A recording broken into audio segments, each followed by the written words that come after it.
മൂത്രം ഒഴിക്കുമ്പോൾ ഭയങ്കര വേദന, അല്ലെങ്കിൽ അടിവയറിന് വേദന, മൂത്രത്തിനൊരു ദുർഗന്ധം, ഇടയ്ക്കിടയ്ക്ക് ഒഴിക്കണമെന്നുള്ള തോന്നൽ, ഇങ്ങനെ പല ലക്ഷണങ്ങളായിട്ട് നമ്മുടെ അടുത്ത് പേഷ്യൻസ് വരാറുണ്ട്. ഇതിനോടൊപ്പം തന്നെ പനിയും കുളിരും ഒക്കെ നിൽക്കുകയാണെങ്കിൽ നമ്മൾ യൂറിൻ റുട്ടീനാണ് ടെസ്റ്റ് ചെയ്യാറ്. അപ്പം നോക്കിക്കഴിഞ്ഞ് കഴിഞ്ഞാൽ മിക്ക ആൾക്കാർക്കും മൂത്രത്തിൽ പഴുപ്പ് അല്ലെങ്കിൽ യൂറിനറി ട്രാക്ട് ഇൻഫെക്ഷൻസ് കാണാറുണ്ട്. എന്താണ് യൂറിനറി ട്രാക്ട് ഇൻഫെക്ഷൻ വരാനുള്ള കാരണങ്ങൾ, എന്തൊക്കെയാണ് ലക്ഷണങ്ങൾ, നമുക്ക് എങ്ങനെ മാനേജ് ചെയ്യാം എന്നൊക്കെ നമുക്ക് ഡീറ്റെയിൽഡായി വീഡിയോയിലൂടെ നോക്കാം. ഞാൻ ഡോക്ടർ പ്രിയ, Q1B ഹെൽത്ത് കെയറിലെ ഹോമിയോപ്പതിക് ഫിസിഷ്യനാണ്. യൂറിനറി ട്രാക്ട് ഇൻഫെക്ഷൻ എന്ന് പറയുമ്പോൾ എന്താണ് യൂറിനറി ട്രാക്ട്? നമുക്കറിയാം, നമ്മുടെ ശരീരത്തിലെ രക്തത്തിനെ മുഴുവൻ കിഡ്നി അരിക്കുകയും അത് വേസ്റ്റായിട്ട് പുറന്തള്ളുന്നതാണ് യൂറിൻ അല്ലെങ്കിൽ മൂത്രം. അപ്പോൾ കിഡ്നിയിൽ നിന്ന് തുടങ്ങി അത് യൂറേറ്റർ വഴി നമ്മുടെ മൂത്രസഞ്ചിയിൽ അല്ലെങ്കിൽ യൂറിനറി ബ്ലാഡറിലെത്തുന്നു. അവിടെ നിന്ന് ചെറിയ ട്യൂബായി യുറീത്ര വഴി പുറത്തേക്ക് പോകുന്നു. അതാണ് ഒരു നോർമൽ പാത്വേ. ഇവർക്ക് എന്തെങ്കിലും രോഗങ്ങൾ വന്നിട്ടുണ്ടെങ്കിൽ പ്രധാനമായിട്ടും മൂത്രസഞ്ചിക്കും വരുന്ന രോഗത്തെയാണ് നമ്മൾ യൂറിനറി ട്രാക്ട് ഇൻഫെക്ഷൻ എന്ന് പറയും. ഈ ഒരു കണ്ടീഷൻ കൂടുതലായിട്ടും സ്ത്രീകളിലാണ് കാണാറ്.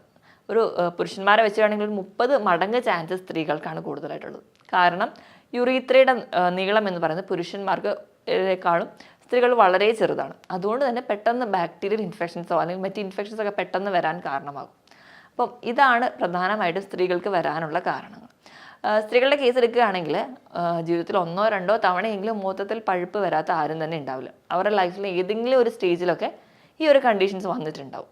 അപ്പം ഒന്നാമതായിട്ട് മൂത്രത്തിൽ പഴുപ്പ് വരാനുള്ള ഒരു ബേസിക് കാരണം എന്ന് പറഞ്ഞാൽ നമ്മൾ കുടിക്കുന്ന വെള്ളത്തിൻ്റെ അളവ് കുറവാണെങ്കിൽ. ഇപ്പം പൊതുവേ നമുക്കറിയാം, ചൂട് കാലത്തൊക്കെ നമുക്ക് ഒരു വിയർക്കുന്നുണ്ടെങ്കിലും കുറച്ചെങ്കിലും വെള്ളം കുടിക്കും. മഴക്കാലമാകുമ്പോൾ നമ്മുടെ വെള്ളം കുടിയുടെ അളവ് കുറയുന്നുണ്ട്.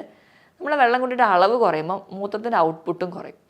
മൂത്രത്തിൻ്റെ ഔട്ട്പുട്ട് കുറയുക എന്ന് പറയുമ്പോൾ നമ്മുടെ ശരീരത്തിൽ പല ടോക്സിൻസ് ആയിട്ടുള്ള ബാക്ടീരിയകൾ പുറത്തേക്ക് പോകുന്നില്ല. അപ്പം അത് നമുക്ക് വീണ്ടും ഇൻഫെക്ഷൻസ് ഉണ്ടാവുകയും ഈ പറഞ്ഞ ലക്ഷണങ്ങളൊക്കെ പ്രസൻറ്റ് ചെയ്യുകയും ചെയ്യും.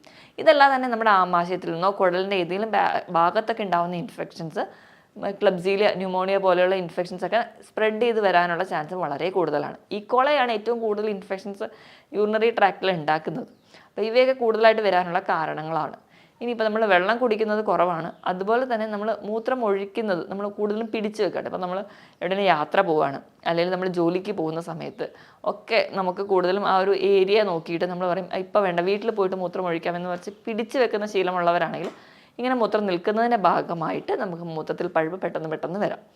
ഇതല്ലാതെ തന്നെ എന്തെങ്കിലും സ്റ്റോണൊക്കെ ഉണ്ട് കിഡ്നിയിൽ, അപ്പോൾ നമ്മുടെ ആ അല്ലെങ്കിൽ യൂറിറ്ററിലോ എവിടെയെങ്കിലുമൊക്കെ ഒരു സ്റ്റോൺ ഉണ്ടെങ്കിൽ ആ ഒരു സ്റ്റോൺ ഈ ഒരു യൂറിൻ്റെ ഔട്ട്ഫ്ലോ ബ്ലോക്ക് ചെയ്യും. അത് ഇൻഫെക്ഷൻസിൽ വരാൻ ചാൻസ് ഉണ്ട്. ഇനിയിപ്പോൾ പ്രഗ്നൻസി പോലെ അല്ലെങ്കിൽ മറ്റ് എന്തെങ്കിലും ഗർഭാശയ മുഴകളോ അല്ലെങ്കിൽ എന്തെങ്കിലും ആമാശയത്തിലുള്ള ഗ്രോത്തോ, ഇതൊക്കെ നമ്മുടെ ആ ഒരു ബ്ലാഡറിനോ അല്ലെങ്കിൽ ആ ഒരു ഏരിയയ്ക്ക് കംപ്രഷൻ ഉണ്ടാക്കുന്നതിൻ്റെ ഭാഗമായിട്ട് യൂറിനറി ഔട്ട്ഫ്ലോ കുറയുന്നത് കാണാം. അതുകൊണ്ട് നമുക്ക് യൂറിനറി ട്രാക്ട് ഇൻഫെക്ഷൻസ് കൂടുതലായിട്ട് വരുന്നത് കാണാം. ഇതൊക്കെയാണ് ചില കാരണങ്ങൾ. ഇതോടൊപ്പം തന്നെ ഇപ്പോൾ സ്ത്രീകളിൽ ഈ ഗർഭാശയ മുഴകൾ പോലെ തന്നെ പുരുഷന്മാരിലാണെങ്കിൽ ചാൻസ് വളരെ കുറവാണ്. എന്നാലും വരികയാണെങ്കിൽ പ്രോസ്റ്റേറ്റ് എൻലാർജ്മെൻറ്റ് അല്ലെങ്കിൽ പ്രോസ്റ്റേറ്റ് ഗ്രന്ഥിക്കൊക്കെ വീക്കമുള്ള പുരുഷന്മാർക്കും ഇങ്ങനെ റിക്കറൻ്റ് ആയിട്ട് ഇൻഫെക്ഷൻസ് വരാം. ഇപ്പോൾ സ്ത്രീകളിൽ അതുകൂടാതെ തന്നെ യോനി ഭാഗത്തിൽ വജൈനൽ ഇൻഫെക്ഷൻസോ വെള്ളപ്പോക്ക് പോലെയുള്ള ബുദ്ധിമുട്ടുള്ളവർക്കും ഈ UTIയുടെ ലക്ഷണങ്ങളോ അല്ലെങ്കിൽ UTI ഒക്കെ നമുക്ക് കാണിക്കാറുണ്ട്. ഇനിയിപ്പോൾ ഇതൊന്നും കൂടാതെ തന്നെ നമുക്ക് മദ്യപാനം പോലെയുള്ള ശീലങ്ങൾ അല്ലെങ്കിൽ ഒരുപാട് കോള പോലുള്ള ഡ്രിങ്ക്സ്, കഫീൻ അടങ്ങിയ ഡ്രിങ്ക്സ്, കാപ്പി, ചായ ധാരാളം കുടിക്കുന്നവരാണെങ്കിൽ നമ്മുടെ ശരീരത്തിൽ നിന്ന് വേണ്ട വെള്ളം കിട്ടാതെ ഡീഹൈഡ്രേറ്റഡ് ആവും. അതിൻ്റെ ഭാഗമായിട്ടും പെട്ടെന്ന് നമുക്ക് യൂറിനറി ട്രാക്ട് ഇൻഫെക്ഷൻസ് വരുന്നത് കാണാം. ഇനി ഇതല്ലാതെ തന്നെ വൃക്കയിൽ മറ്റ് രോഗങ്ങൾ എന്തെങ്കിലും ഉള്ളവരാണെങ്കിൽ, പാരമ്പര്യമായിട്ട് വൃക്കയ്ക്ക് ഇൻഫെക്ഷൻസോ അങ്ങനെ എന്തെങ്കിലും രോഗങ്ങളുള്ളവർ, അല്ലെങ്കിൽ പ്രമേഹ രോഗികളിൽ ഒരുപാട് പേരിലും കാണുന്ന ഒന്നാണ് മൂത്രത്തിൽ പഴുപ്പ് വരുന്നത്. കാരണം പ്രമേഹ രോഗികളുടെ ബ്ലഡ് എടുക്കുകയാണെങ്കിൽ അതിൽ ഗ്ലൂക്കോസ് കണ്ടന്റ് വളരെ കൂടുതലാണ്. അപ്പോൾ 1-2 ബാക്ടീരിയ കയറിയാൽ മതി, അത് പെട്ടെന്ന് ഈ ഒരു ഗ്ലൂക്കോസ് എടുത്ത് മൾട്ടിപ്ലൈ ചെയ്യുകയും അത് പെട്ടെന്ന് നമുക്ക് ഇൻഫെക്ഷൻസ് ഉണ്ടാവുകയും ചെയ്യും. അപ്പോൾ അവർക്ക് ഇൻഫെക്ഷൻ ഉണ്ടാകുമ്പോൾ തന്നെ ചിലപ്പം അവരെ തന്നെ അറിയാതെ പോകും, ആ ഒരു വേദന, ഒരു സെൻസേഷനൊന്നും അറിയില്ല. അതുപോലെ തന്നെയാണ് അവർക്ക് ഈ പ്രമേഹ രോഗികൾക്ക് ഈ നാഡികളെ ഒരുപാട് ബാധിച്ചു കഴിഞ്ഞിട്ടുണ്ടെങ്കിൽ യൂറിനറി ബ്ലാഡറിൽ നിന്ന് മൂത്രം നിറഞ്ഞു എന്നൊരു സിഗ്നൽ യുറീത്രയിലോട്ട് എത്താതെ വരികയും അല്ലെങ്കിൽ നമ്മുടെ തലച്ചോറിലോട്ട് പോവാതെ വരികയും നമുക്ക് മൂത്രം ഒഴിക്കണം എന്നുള്ളൊരു തോന്നലുണ്ടാവില്ല. അങ്ങനെ തോന്നലില്ലാത്തത് കൊണ്ട് തന്നെ മൂത്രം ഒഴിക്കാതെ വരികയും അത് കെട്ടിക്കിടന്നിട്ടും അങ്ങനെ ഒരു കണ്ടീഷനും ഉണ്ടാവാറുണ്ട് ഈ പ്രമേഹ രോഗികൾക്ക്. അവർക്ക് നാഡിയൊക്കെ ബാധിക്കുന്ന ഒരു സ്റ്റേജ് എത്തുകയാണെങ്കിൽ. അപ്പം ഇതൊക്കെയാണ് നോർമലി ഒരു ഇൻഫെക്ഷൻസ് വരാനുള്ളൊരു ചാൻസസ്. അപ്പം മൂത്രത്തിൽ പഴുപ്പ് വരാനുള്ള കാരണങ്ങൾ എന്തൊക്കെയാണെന്ന് ഞാൻ പറഞ്ഞു. ഇനി നമുക്ക് ലക്ഷണങ്ങളോട്ട് വരികയാണെങ്കിൽ മൂത്രം ഒഴിക്കുമ്പോൾ ഭയങ്കര വേദനയായിരിക്കും, ഡിസ്യൂറിയ എന്ന് പറയും. അതുകൊണ്ട് ഫ്രീക്വൻ്റ് ആയിട്ട് മൂത്രം ഒഴിക്കാനുള്ള തോന്നൽ, മൂത്രം ഒഴിക്കാനൊന്നും ഉണ്ടാവില്ല, പക്ഷെ ഭയങ്കരമായിട്ട് മൂത്രം ഒഴിക്കണം എന്നുള്ളൊരു തോന്നൽ അവർക്ക് തോന്നാറുണ്ട്. എപ്പോഴും പോവും, ബാത്റൂമിലൊക്കെ പോകും, പക്ഷെ മൂത്രം പോവില്ല. അതുപോലെ അടിവയറിന് ഭയങ്കരമായ വേദന, നമ്മൾ മസിൽ പെയിൻ പോലെയൊക്കെ അതികഠിനമായ വേദന പ്രസൻറ്റ് ചെയ്യുന്നത് കാണാം. ഇനി അടിവയറിന് വേദനയോടൊപ്പം തന്നെ അവർക്ക് ശരീരമാസകലം വേദന, ഭയങ്കരമായിട്ട് പനി ഉണ്ടാവും. കൂടുതൽ പനി എന്ന് പറഞ്ഞിട്ടുണ്ടെങ്കിൽ രാത്രിയായിരിക്കും. അതുപോലെ തന്നെ നല്ല വിറയലെന്ന് പറഞ്ഞാൽ ആ പേഷ്യൻ്റ് ചിലപ്പോൾ കംപ്ലയിൻറ്റ് ചെയ്യുന്നത് അവരുടെ കൈയും കാലും എടുത്തിട്ട് അടിക്കുന്ന പോലെ അവർ വിറയ്ക്കും. അവർക്ക് 1-2 ഒരു കട്ടിയുള്ള പുതപ്പ് തന്നെ മതിയാവും. അത്രയ്ക്ക് അധികമായിരിക്കും അവർക്ക് കുളിരും വിറയലുമായിട്ട് പ്രസൻറ്റ് ചെയ്യാറ്. ഇനി മൂത്രം എടുക്കുന്ന കേസ് എടുക്കുകയാണെങ്കിൽ നല്ല കലങ്ങിയായിരിക്കും പോവുക, നല്ല ഡാർക്ക് കളേർഡ് ആയിരിക്കും, കോൺസെൻട്രേറ്റഡ് ആയിരിക്കും, അതുപോലെ തന്നെ ദുർഗന്ധമായിട്ട് പ്രസൻറ്റ് ചെയ്യാറുണ്ട്.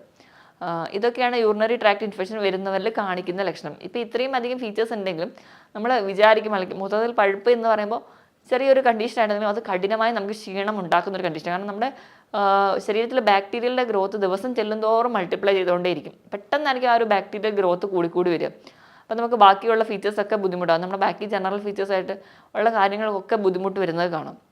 ഇനിയിപ്പോൾ ഈ പനിയുടെ കേസ് എടുക്കുകയാണെങ്കിൽ നമുക്ക് നോർമലി നമുക്കറിയാം വൈറലോ അങ്ങനെ എന്തെങ്കിലും പനികളൊക്കെ ആണെങ്കിൽ അതിൻ്റെ കൂടെ തന്നെ നമുക്ക് ജലദോഷം അല്ലെങ്കിൽ ചുമ പോലെയുള്ള ഫീച്ചേഴ്സ് ഉണ്ടാവാറുണ്ട്. പക്ഷേ ഈ ഒരു കേസിൽ പനി വരുമ്പോൾ നമുക്ക് ബോഡി പെയിൻ ഉണ്ട് എന്നല്ലാതെ വേറെ അപ്പർ റെസ്പിറേറ്ററി ട്രാക്ട് ഇൻഫെക്ഷൻസ് ഒന്നും കാണിക്കില്ല. അപ്പോൾ തന്നെ നിങ്ങൾ സംശയിക്കണം അവിടെ ഒരു UTI ഉണ്ടോ എന്ന്. അപ്പോൾ തന്നെ നിങ്ങൾ യൂറിൻ ടെസ്റ്റ് ചെയ്യുക അല്ലെങ്കിൽ അടുത്ത് തന്നെ ഒരു ഡോക്ടറെ തന്നെ കൺസൾട്ട് ചെയ്യാണ് വേണ്ടത്. ഇതോടൊപ്പം തന്നെ ഓക്കാനം, ഛർദിൽ, വായിൽ ഒരു ടേസ്റ്റ് ഇല്ലാത്ത പോലെ, ഭക്ഷണത്തിനോട് ഒരു വിരോധം, ഇങ്ങനെയൊക്കെയുള്ള സിംറ്റംസ് കൂടെ കാണിക്കാറുണ്ട്. അപ്പോൾ ഇങ്ങനത്തെ ലക്ഷണങ്ങളൊക്കെ ആയിട്ട് പ്രസൻറ്റ് ചെയ്യുകയാണെങ്കിൽ നിങ്ങൾ എത്രയും പെട്ടെന്ന് ഡോക്ടറുടെ കൺസൾട്ടേഷൻ എടുക്കണം. അപ്പോൾ ഇങ്ങനെ ചിലർക്ക് എന്ന് പറഞ്ഞാൽ ഈ റെക്കറൻ്റ് ആയിട്ട് UTI വരും. ഇങ്ങനെ റെക്കറൻ്റ് ആയിട്ട് UTI വരുന്നവരാണെങ്കിൽ ഇപ്പോൾ പ്രഗ്നൻസിയുടെ കേസിലൊക്കെ ഒരുപാട് നമുക്കിങ്ങനെ വരുന്നത് തന്നെ നമുക്ക് ആ ഒരു കുഞ്ഞിന് അത് ദോഷമാണ്. അപ്പം ഇങ്ങനെയൊക്കെ വരുന്നവരാണെങ്കിൽ മാക്സിമം അതിൻ്റെ ഒരു പ്രിവെൻഷനാണ് എടുക്കേണ്ടത്. അപ്പം ഒരു കണക്ക് പറയുകയാണെങ്കിൽ വർഷത്തിൽ ഒരു 3 തവണ അല്ലെങ്കിൽ 6 മാസത്തിലൊക്കെ 2 തവണ കൂടുതലായിട്ട് ഇങ്ങനെ ഇൻഫെക്ഷൻസ് വന്നുകൊണ്ടിരിക്കുന്നവരാണെങ്കിൽ നിങ്ങൾ മറ്റ് പരിശോധനകളൊക്കെ ചെയ്യേണ്ടതാണ്. അതായത് കിഡ്നിയുടെ മറ്റ് ടെസ്റ്റുകളൊക്കെ ചെയ്യണം. കാരണം റെക്കറൻ്റ് ആയിട്ട് ഇങ്ങനെ ഇൻഫെക്ഷൻസ് നിൽക്കുകയാണെങ്കിൽ ഈ ഒരു ഇൻഫെക്ഷൻ അസെൻഡ് ചെയ്ത് യൂറീത്രയിൽ നിന്ന് മുകളിലോട്ട് കയറിയിട്ട് കിഡ്നിക്ക് വരാം. കിഡ്നിക്ക് വന്നിട്ടുണ്ടെങ്കിൽ കിഡ്നിക്ക് മറ്റ് ഇൻഫെക്ഷൻസ് വന്ന് പൈലോനെഫ്രൈറ്റിസ് പോലെയുള്ള കണ്ടീഷനോ അല്ലെങ്കിൽ കിഡ്നി കംപ്ലീറ്റ് ഡാമേജിലോട്ടൊക്കെ പോകാം. ചിലപ്പോൾ നമ്മൾ നിസ്സാരമായി കാണുന്ന ഈ ഒരു കണ്ടീഷൻ തന്നെ വെച്ചുകൊണ്ടിരിക്കുമ്പോഴായിരിക്കും അല്ലെങ്കിൽ ഈ ഒരു കണ്ടീഷനിൽ നിന്നാണ് പലരും പ്രമേഹം പോലുള്ള രോഗങ്ങൾ ഉണ്ട് എന്ന് തന്നെ തിരിച്ചറിയാറ്. അല്ലെങ്കിൽ മറ്റ് കിഡ്നി കണ്ടീഷനിലൂടെ എത്തുമ്പോഴാണ് ചിലപ്പോൾ നമ്മൾ തന്നെ അറിയുക ഈ റെക്കറൻ്റ് ആയിട്ടുള്ള UTI ആണ് ഇതിനൊക്കെ കാരണമെന്ന്. അപ്പം നമ്മളൊരു ഡോക്ടറെ അടുത്ത് ചെന്നിട്ടുണ്ടെങ്കിൽ നമ്മൾ ആദ്യം തന്നെ ഇൻവെസ്റ്റിഗേഷന് വിടുകയാണെങ്കിൽ നമ്മൾ ആദ്യം യൂറിൻ റുട്ടീനാണ് ചെയ്യാറ്. യൂറിൻ റുട്ടീൻ ചെയ്യുന്ന സമയത്ത് അതിൽ പസ് സെൽസ്, എപ്പിത്തീലിയൽ സെൽസ്, ആൽബുമിൻ എന്നൊക്കെ പറഞ്ഞ് കാണിക്കാറുണ്ട്. പസ് സെൽസ് വളരെ സ്റ്റാർട്ടിങ് സ്റ്റേജ് ആണെങ്കിൽ പസ് സെൽസ് ഒന്നും അധികം കാണിക്കാറില്ല. പക്ഷെ ഇത് കൂടിക്കഴിഞ്ഞ് കഴിഞ്ഞാൽ ഒരു ഡ്രോപ്പ് അല്ലെങ്കിൽ 1 മില്ലി യൂറിൻ എടുക്കുകയാണെങ്കിൽ തന്നെ അതിനകത്ത് തന്നെ 1 ലാഖിൻ്റെ മുകളിലൊക്കെ തന്നെ ഈക്കോളയോ അല്ലെങ്കിൽ മറ്റ് ബാക്ടീരിയകളൊക്കെ പ്രസൻറ്റ് ചെയ്യാറുണ്ട്. അത്രയ്ക്കധികം ഇൻഫെക്ഷൻസ് ഈ ഒരു ചെറിയ ഓർഗാനിസം തന്നെ ദിവസങ്ങൾ കൊണ്ട് തന്നെ മൾട്ടിപ്ലൈ ചെയ്ത് ഉണ്ടാവാറുണ്ട്. അപ്പം ഏറ്റവും ആദ്യം നമ്മൾ യൂറിൻ റുട്ടീനിന് വിടും. യൂറിൻ റുട്ടീനിന് വിടുമ്പോൾ പസ് സെൽസോ അല്ലെങ്കിൽ എപ്പിത്തീലിയൽ സെൽസോ കാണുകയാണെങ്കിൽ ഫസ്റ്റ് സ്റ്റേജ് ഒക്കെ ആണെങ്കിൽ നമുക്ക് നല്ലപോലെ വെള്ളം കുടിച്ചു കഴിഞ്ഞാൽ തന്നെ ഒരു പരിധി വരെയൊക്കെ നമുക്ക് കൺട്രോൾ ചെയ്യാൻ പറ്റും. അല്ലാത്തൊരു കണ്ടീഷൻ ആണെങ്കിൽ നമ്മൾ മെഡിസിനൽ മാനേജ്മെൻറ്റിലോട്ട് തന്നെ പോകണം. ഇനി റെക്കറൻ്റ് ആയിട്ട് UTI വരുന്നവരാണെങ്കിൽ മറ്റ് ബ്ലഡ് ടെസ്റ്റുകൾ ചെയ്യണം, കിഡ്നി ഫംഗ്ഷൻ ടെസ്റ്റുകൾ ചെയ്യണം, USS അബ്ഡമൻ ആൻഡ് പെൽവിസ് ചെയ്യണം. കാരണം ഇങ്ങനെ റെക്കറൻ്റ് ആയിട്ട് UTI വരുന്നതിന് ഒരു കാരണം എന്ന് പറഞ്ഞിട്ടുണ്ടെങ്കിൽ മൂത്രത്തിൽ കല്ലാണ്. അപ്പോൾ ഇങ്ങനെ സ്കാൻ ചെയ്താൽ മാത്രമേ കല്ലുണ്ടോ എന്ന് തിരിച്ചറിയാൻ പറ്റുള്ളൂ. കല്ലുണ്ടെങ്കിലും ഇത് ബ്ലോക്ക് ചെയ്തിട്ട് റെക്കറൻ്റ് UTIക്ക് ചാൻസ് ഉണ്ട്. അപ്പോൾ അത് റൂൾ ഔട്ട് ചെയ്യാൻ വേണ്ടിയിട്ട് സ്കാനും ചെയ്യാറുണ്ട്, മറ്റ് പരിശോധനകൾക്കും വിടാറുണ്ട്. ഇനി നമുക്ക് മാനേജ്മെൻറ്റ് സൈഡിലോട്ട് വരാം.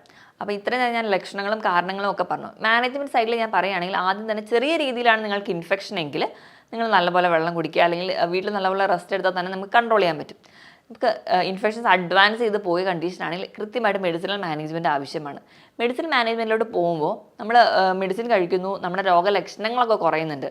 അപ്പോൾ തന്നെ നമ്മൾ മെഡിസിൻ സ്റ്റോപ്പ് ചെയ്യുകയാണെങ്കിൽ നിങ്ങൾ ഓർക്കുക നിങ്ങളുടെ യൂറിനറി ഇൻഫെക്ഷൻ, യൂറിനറി ബ്ലാഡറിൽ ഒരു ബാക്ടീരിയ അല്ലെങ്കിൽ ഒരു ഈക്കോളൈ ആണ് ഉള്ളതെങ്കിലും അത് പെട്ടെന്ന് തന്നെ വീണ്ടും മൾട്ടിപ്പിൾ ചെയ്യും. അപ്പോൾ എപ്പോഴും ഒരു ട്രീറ്റ്മെൻറ്റ് എടുക്കുമ്പോൾ യൂറിനറി ട്രാക്ട് ഇൻഫെക്ഷൻ്റെ കേസിലാണെങ്കിൽ ഒരു കോഴ്സ് കംപ്ലീറ്റ് ചെയ്യാൻ വേണ്ടി കൃത്യമായി തന്നെ ശീലിക്കുക. അങ്ങനെ ഉണ്ടെങ്കിൽ മാത്രമേ കൃത്യമായിട്ട് ആ ഇൻഫെക്ഷൻസ് കംപ്ലീറ്റ് ആയിട്ട് പുറത്ത് കളയാൻ പറ്റുള്ളൂ. ഇനി നമ്മൾ എന്തൊക്കെയാണ് ശ്രദ്ധിക്കേണ്ടതെന്ന് വെച്ചിട്ടുണ്ടെങ്കിൽ ഒന്നാമതായിട്ട് യൂറിനറി ട്രാക്ട് ഇൻഫെക്ഷൻസ് വരാതിരിക്കാൻ വേണ്ടി നമ്മൾ തന്നെ വ്യക്തി ശുചിത്വം പാലിക്കുക. അതായത് നമ്മൾ ഹൈജീൻ ആയിട്ടിരിക്കാൻ വേണ്ടി ശ്രദ്ധിക്കുക. നമ്മൾ ടോയ്ലറ്റിൽ പോയിട്ടാണെങ്കിലും വാഷ് ചെയ്യുമ്പോൾ എപ്പോഴും ഫ്രണ്ടിൽ നിന്ന് ബാക്കിലോട്ട് വാഷ് ചെയ്യാൻ വേണ്ടി ശ്രദ്ധിക്കുക. അപ്പം നമുക്ക് ഒരുപാട് മലദ്വാരത്തിൽ നിന്നൊക്കെ ഇൻഫെക്ഷൻസ് അല്ലെങ്കിൽ ബാക്ടീരിയകളൊക്കെ അകത്തേക്ക് കയറാതിരിക്കാൻ വേണ്ടി നമുക്ക് ശ്രദ്ധിക്കാൻ പറ്റും. അടിവസ്ത്രങ്ങളാണെങ്കിലും വെയിലത്തിട്ട് നല്ലപോലെ ഉണങ്ങിയ ശേഷം മാത്രം യൂസ് ചെയ്യുക, അല്ലെങ്കിൽ അവിടെയും ഫംഗൽ ഇൻഫെക്ഷൻസോ ബാക്ടീരിയൽ ഇൻഫെക്ഷൻസോ നിങ്ങൾക്ക് ഉണ്ടാവാനുള്ള ചാൻസ് വളരെ കൂടുതലാണ്. അപ്പം ഇതാണ് ഒന്നാമതായിട്ട് ശ്രദ്ധിക്കേണ്ടത്. പിന്നെ ധാരാളം വെള്ളം കുടിക്കുക. എപ്പോഴും നല്ലപോലെ വെള്ളം കുടിക്കുക.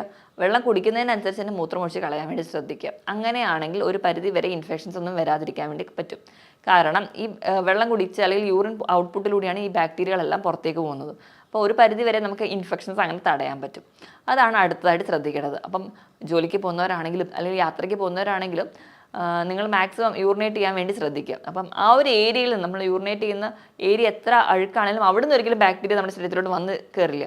പക്ഷേ നമ്മൾ പിടിച്ചു വെക്കുകയാണെങ്കിൽ പെട്ടെന്ന് തന്നെ യൂറിനറി ട്രാക്ട് ഇൻഫെക്ഷൻസ് വരികയും അത് നമുക്ക് റിക്കറൻ്റായി വരുമ്പോൾ അതിൻ്റേതായ ബുദ്ധിമുട്ടുകളും അത് മറ്റ് കോംപ്ലിക്കേഷൻസിലോട്ടും പോകും. അപ്പോൾ നിങ്ങൾ ആ ഒരു കാര്യം വേണ്ടി ശ്രദ്ധിക്കുക. ഇനി ഈ നമ്മുടെ ശരീരത്തിൽ ഒരു ബാക്ടീരിയ വന്നു അല്ലെങ്കിൽ ഒരു ഇൻഫെക്ഷൻ വന്ന സമയത്ത് നമ്മൾ മെൻ്റലി കൂടി വീക്കാണെങ്കിൽ നമുക്ക് ഒരുപാട് സ്ട്രെസ്സൊക്കെ ഉണ്ടെങ്കിൽ ഈ ഒരു ബാക്ടീരിയൽ ഗ്രോത്ത് കൂടും. അപ്പോൾ നിങ്ങൾ മെൻ്റലി വീക്ക് അല്ലെങ്കിൽ സ്ട്രെസ് ആയിട്ടിരിക്കുന്ന കണ്ടീഷൻ അത് കുറച്ചുകൂടെ റിലാക്സ് ചെയ്യാൻ വേണ്ടി ശ്രദ്ധിക്കുക. കഴിക്കുന്ന ഭക്ഷണത്തിൽ നിന്ന് ഒഴിവാക്കേണ്ടത് എന്താണെന്ന് വെച്ചിട്ടുണ്ടെങ്കിൽ അധികമായിട്ട് മധുരവും ഉപ്പും മസാലകളും മാക്സിമം അവോയ്ഡ് ചെയ്യുക. ഇതൊക്കെ ഈ ഒരു ബാക്ടീരിയൽ ഗ്രോത്തിനെ ഫ്ലറിഷ് ചെയ്യുന്ന കാര്യങ്ങളാണ്. മാക്സിമം ഇവയൊക്കെ ഒഴിവാക്കുക. പകരം ഹെൽത്തി ആയിട്ടുള്ള ഭക്ഷണങ്ങൾ കഴിക്കുക. നമ്മൾ കഴിക്കേണ്ട ഭക്ഷണങ്ങൾ എന്തൊക്കെയാണെന്ന് നോക്കിയിട്ടുണ്ടെങ്കിൽ എപ്പോഴും നല്ല ബാക്ടീരിയ വളരാൻ വേണ്ടിയിട്ട് അല്ലെങ്കിൽ ഒരു പ്രോപ്പർ ഗട്ട് ഹെൽത്ത് അല്ലെങ്കിൽ പ്രോപ്പർ ഹെൽത്തിന് വേണ്ടിയിട്ട് നല്ല പോലെ നിങ്ങൾ പ്രോബയോട്ടിക്സ് കഴിക്കുക. തൈര് അടങ്ങിയ ഭക്ഷണങ്ങൾ അല്ലെങ്കിൽ അതുപോലെ തന്നെ തൈര്, നിങ്ങൾ പഴങ്കഞ്ഞി, ഉപ്പിലിട്ട ചെറിയ രീതിയിലൊക്കെ വിനാഗിരി അടങ്ങിയിട്ടുള്ള ഭക്ഷണങ്ങളൊക്കെ കഴിക്കുന്നത് നല്ലൊരു പ്രോബയോട്ടിക്കാണ്. ഇത് നമ്മുടെ ശരീരത്തിൽ നല്ല ബാക്ടീരിയനെ വളർച്ചയ്ക്ക് സഹായിക്കും. നല്ല ബാക്ടീരിയ നല്ല രീതിയിലുണ്ടെങ്കിൽ നമ്മുടെ ശരീരത്തിൽ മറ്റ് രോഗങ്ങൾ ഉണ്ടാകുന്ന ബാക്ടീരിയൻ്റെ ഗ്രോത്ത് നമുക്കൊരു പരിധി വരെ കുറയ്ക്കാൻ പറ്റും. ഇനി ഇതുപോലെ തന്നെ ബാക്ടീരിയൽ ഗ്രോത്ത് കുറയ്ക്കാവുന്ന ഒന്നാണ് ക്യാൻബറി ജ്യൂസുകൾ. ക്യാൻബറി എന്ന് പറയുമ്പോൾ നമുക്കറിയാം നമ്മുടെ ലൗലോലിക്ക അല്ലെങ്കിൽ ചെറി പോലെയുള്ള ഫ്രൂട്ട്സൊക്കെ ഈ ക്യാൻബറിയിൽ വരുന്നതാണ്. ഇവയുടെയൊക്കെ ജ്യൂസ് സിറപ്പുകളല്ലാതെ തന്നെ ജ്യൂസായിട്ട് തന്നെ അധികം ഷുഗറൊന്നും ഇല്ലാത്ത രീതിയിൽ നിങ്ങൾ കുടിക്കുകയാണെങ്കിൽ അത് നിങ്ങൾക്ക് ഒരു പരിധി വരെ കുറയ്ക്കാൻ പറ്റും. പിന്നെ നമ്മുടെ വീട്ടിൽ തന്നെ ആണെങ്കിൽ കൂവ അല്ലെങ്കിൽ ബാർലിയൊക്കെ വെള്ളം കാച്ചി കുടിക്കുക, ഞെരിഞ്ഞിലിട്ട് വെള്ളം കുടിക്കുക. ഇതൊക്കെ ഒരു പരിധി വരെ UTI കുറയ്ക്കുന്ന സാധനങ്ങളാണ്. അപ്പോൾ ഇതൊക്കെ മാക്സിമം യൂസ് ചെയ്യാൻ വേണ്ടി ശ്രദ്ധിക്കുക. അപ്പോൾ അങ്ങനെ തന്നെയാണെങ്കിൽ ഒരു പരിധി വരെ നമുക്ക് കുറയ്ക്കാൻ പറ്റും. ഇതിനോടൊപ്പം തന്നെ കരിക്ക് നല്ല പോലെ കുടിക്കുന്നത്, ധാരാളം പൊട്ടാസ്യം ഉണ്ട്. അതുപോലെ തന്നെ കരിക്ക് നല്ല റീഫ്രഷിംഗ് ആണ്. അപ്പോൾ അത് നമുക്ക് ക്ഷീണവും മാറ്റും. കരിക്ക് നല്ലപോലെ കുടിക്കാൻ വേണ്ടി ശ്രദ്ധിക്കുക. ഫ്രൂട്ട്സിൻ്റെ കേസിൽ എടുക്കുകയാണെങ്കിൽ ഓറഞ്ച്, വൈറ്റമിൻ C അടങ്ങിയിട്ടുള്ള നെല്ലിക്ക, നാരങ്ങ, ഇത് നമുക്ക് അറിയാം ഒരു ഇൻഫെക്ഷൻ വന്നിട്ട് അത് കുറയ്ക്കാൻ വേണ്ടി സഹായിക്കുന്നുണ്ട്. തണ്ണിമത്തൻ കഴിക്കുന്നത് വളരെ നല്ലതാണ്. അത് കുറേ ഹൈഡ്രേറ്റഡ് ആയിട്ട് നിർത്തുകയും ചെയ്യും. ഈ ക്ഷീണം അല്ലെങ്കിൽ നമുക്ക് ഇത് മൂലം ഉണ്ടാകുന്ന പല മറ്റ് കംപ്ലയിൻസോ അല്ലെങ്കിൽ കോംപ്ലിക്കേഷൻസോ ഒക്കെ തടയാൻ പറ്റും. അപ്പോൾ ധാരാളം വാട്ടർ കണ്ടന്റ് ഉള്ള ഫ്രൂട്ട്സൊക്കെ നല്ലപോലെ കഴിക്കുക. കുറച്ചുകൂടെ ഹെൽത്തി ആയിട്ടുള്ള ഭക്ഷണങ്ങളൊക്കെ കഴിക്കുക. അങ്ങനെയാണെങ്കിൽ ഒരു പരിധി വരെ നമുക്ക് ഇൻഫെക്ഷൻസൊക്കെ തടയാൻ പറ്റും.